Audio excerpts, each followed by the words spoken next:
A multi-million-dollar beauty brand's most powerful marketing asset is no longer a secret formulation, but a fiercely defended biological narrative.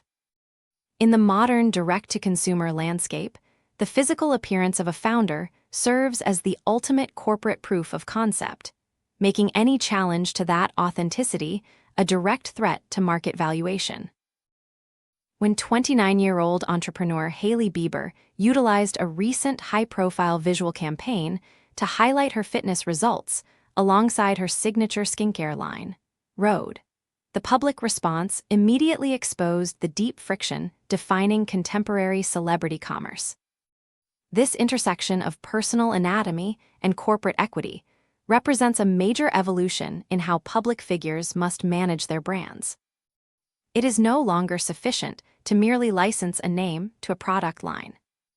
Modern consumers demand an absolute alignment between the founder's lifestyle and the promises made by the brand. Consequently, the boundary between personal defense and corporate public relations has entirely dissolved, transforming routine social media interactions into calculated moves to protect market share. To understand the mechanics of this dynamic, one must look at the structural contrast between public perception and the reality of high-end brand preservation. The digital economy thrives on permanent skepticism, an environment where extraordinary physical results are routinely attributed to immediate surgical intervention rather than rigorous, long-term discipline.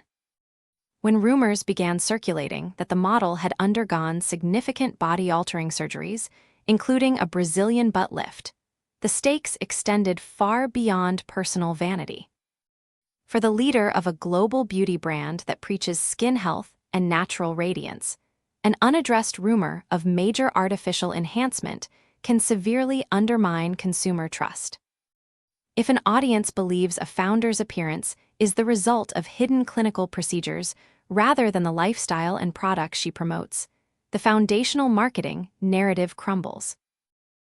The response to this skepticism was a deliberate and strategic counteroffensive.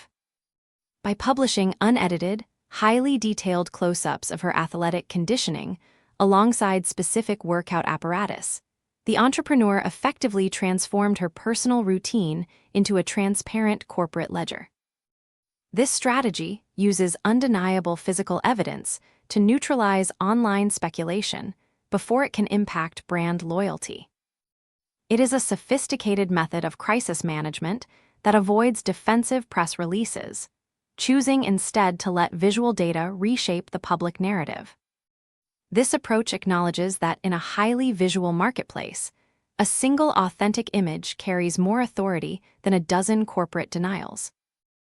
This ongoing battle for biological authenticity is not a recent development, but rather the culmination of a defense strategy that has been refined over several years.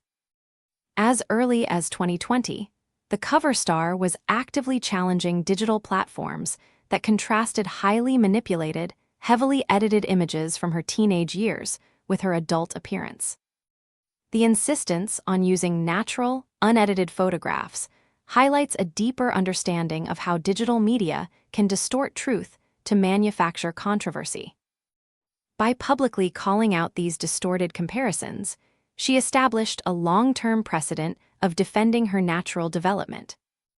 This historical consistency is vital for an entrepreneur operating in the beauty sector, as it builds a cumulative record of honesty that reinforces current product endorsements.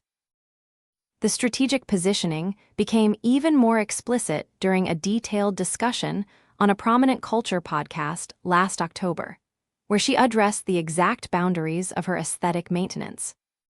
Her clear declaration that she has zero Botox in her face, combined with a personal commitment to avoid the procedure until entering her 30s, functions as a powerful market differentiator.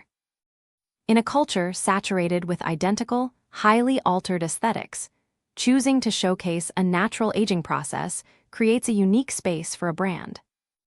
By citing her own mother's exceptional skin health achieved without clinical interventions, she grounds her brand philosophy in verifiable genetics and consistent care rather than synthetic adjustments.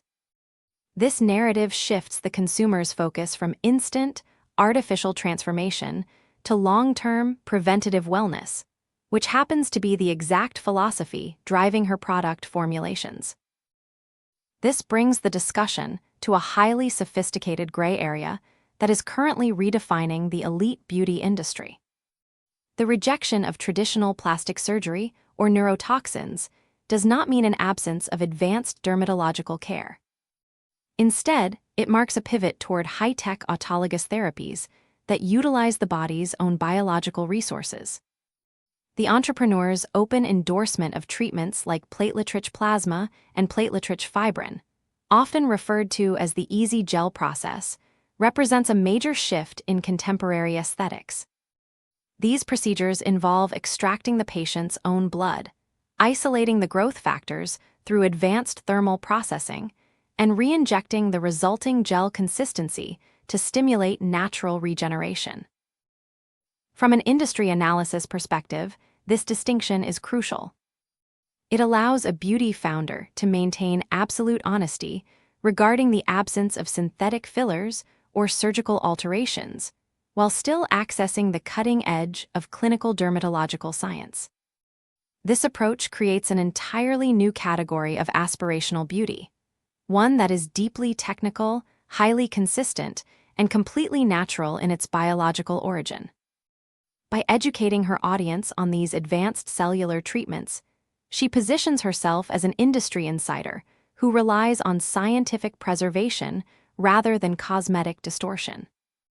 This transparent look into high-end skincare routines actually deepens consumer engagement by replacing mysterious perfection with an elite, highly disciplined protocol that consumers can emulate through specialized topical products.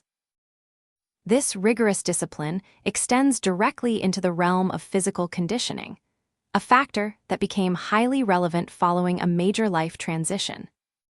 After welcoming her son, Jack, 20 months ago with her husband Justin Bieber, the public eye scrutinized her post-pregnancy recovery with typical intensity.